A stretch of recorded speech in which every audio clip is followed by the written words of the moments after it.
Sufficient intelligence has already flowered in you. It doesn't matter what kind of a fool you are. Sufficient intelligence has already flowered within you.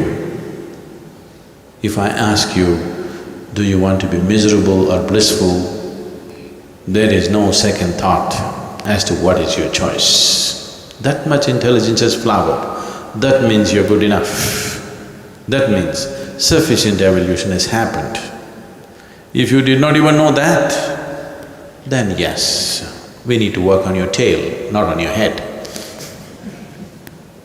So people chose different ways to exercise this choice.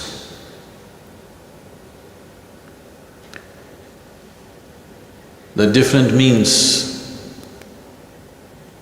that were used are just this. We have been continuously saying this, these are the only choices that you have.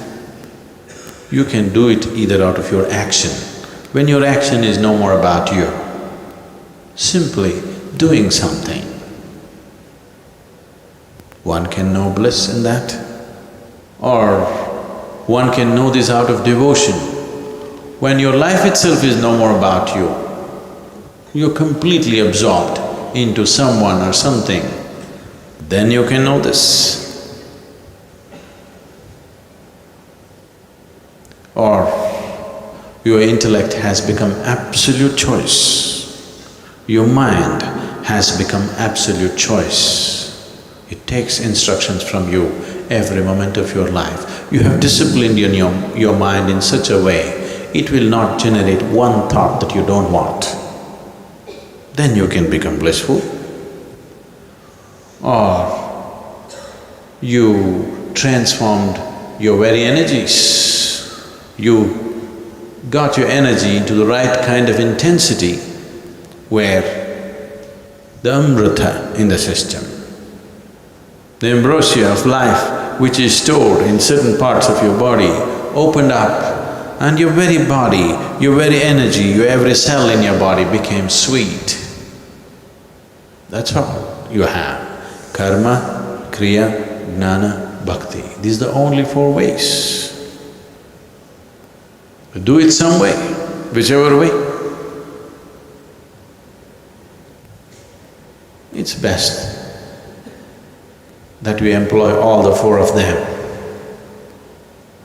just in case. If your love fails, let your Kriya work. If your Kriya fails, let your Karma work.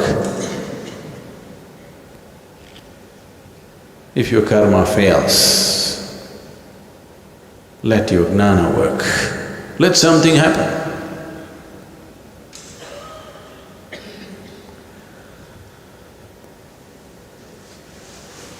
Do not use your intelligence in mediocre ways.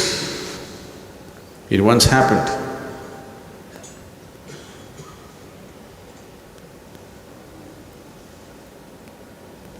A few young boys caught a butterfly, a centipede, a beetle and a grasshopper. They took the wings of the butterfly and put it on the centipede,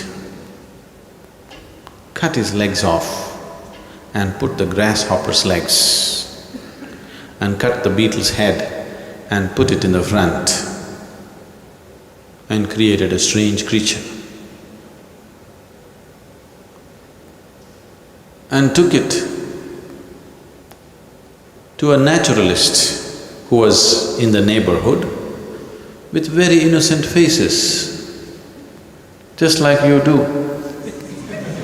Some of you do this when you come and sit in front of me. With very innocent faces, they went and presented this to the naturalist and said, "We found this strange insect. Please tell us what this is." The naturalist examined it very carefully and said, "Oh, you just got a humbug.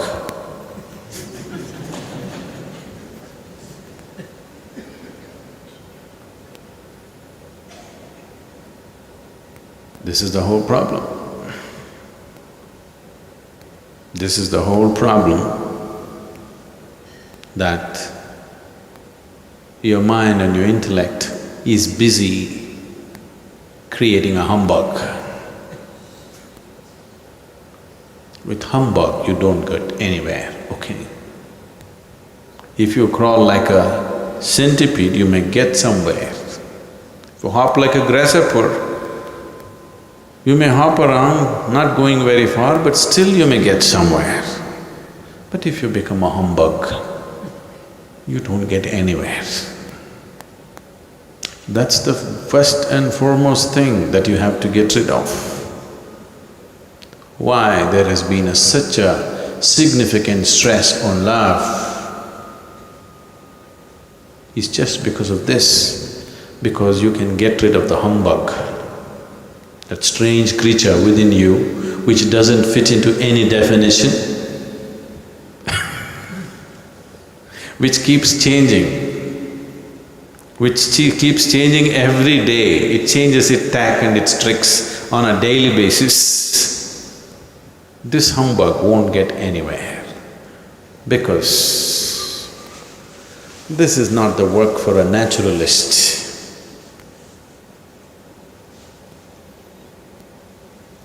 This is not natural, you know. The humbug that you create within yourself is not natural. It is your nature that you can choose. And if you choose, choice means conscious. If you consciously choose, bliss will be your natural way of being. It is not something that's hanging up in the sky. If you choose, your choice will definitely be blissfulness. That will be your natural way. But this humbug, this creature that you have created, this humbug, you have to deal with it. So what should I do with it? There is nothing to do with the damn thing, because it's made up by you. There is nothing to do. It just needs to be discarded. What is there to deal with it? There's nothing to deal with it. You need to understand this. In the East, if you look back in the history of this Eastern cultures all over Asia, steeped in spiritual processes, thousands of years ago, when the rest of the world was still behaving like wild animals, they were in heights and peaks of intellect. Even at that time, though they developed music, mathematics, astronomy, cosmology, never ever there has been a subject called psychology. Because whatever kind of humbug you brought in front of an enlightened being, he just discarded it. He never paid attention to it. No, my humbug is different. What does it matter? It's your making. There is nothing to examine, it's your making. Whether you add grasshopper's legs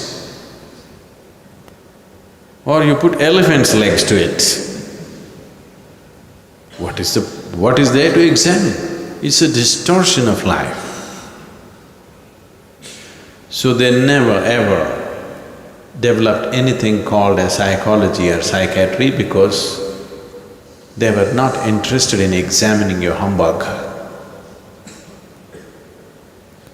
There is no need to waste time trying to know the humbug, because it is just a false creation. You set your emotions right. Bring some love into your heart. Love is not a relationship. The relationships that people are building are mostly an escape from themselves. If you're alone, most people on this planet cannot be even alone for a day by themselves. Most people. because they have become such humbugs. They cannot be with themselves for an hour, probably they'll go crazy. See, when you're alone, if you suffer loneliness, that means you're in bad company, isn't it? Isn't it so? When you're in bad company, naturally you seek some other company which you think is good company. So most relationships are being formed in the world because people are in bad company when they're with themselves. They want to escape this humbug. To escape this humbug, they're forming a relationship. And they underestimated the other humbug.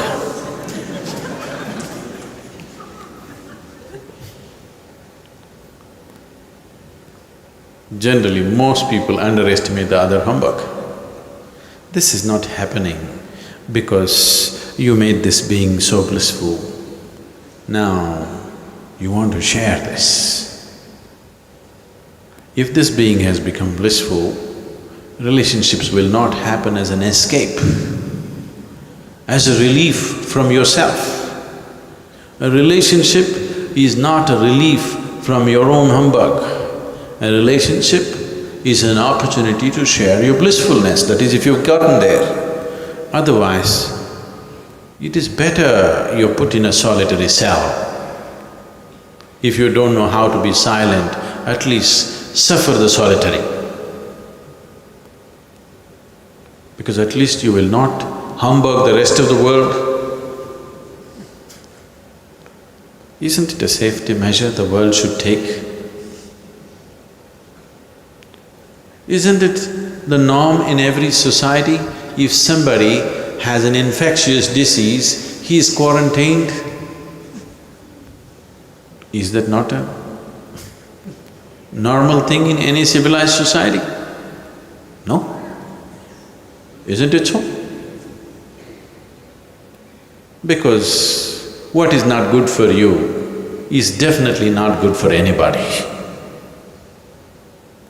If you are suffering the nonsense of who you are, if you are suffering the humbug that you have created within yourself, at least don't give the bug to others. So that's what love means, that you don't give your humbug to others, you give your sweetness to others. That is why so much insistence on love, that when you meet somebody, whatever humbug you are, the sweetest part of you, only that should touch the other person, the best part of you. You are a humbug, you deal with it because it's your creation.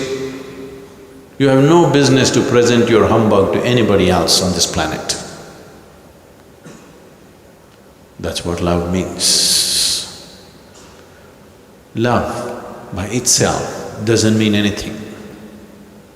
But it is a wonderful, wonderful stepping stone to become blissful.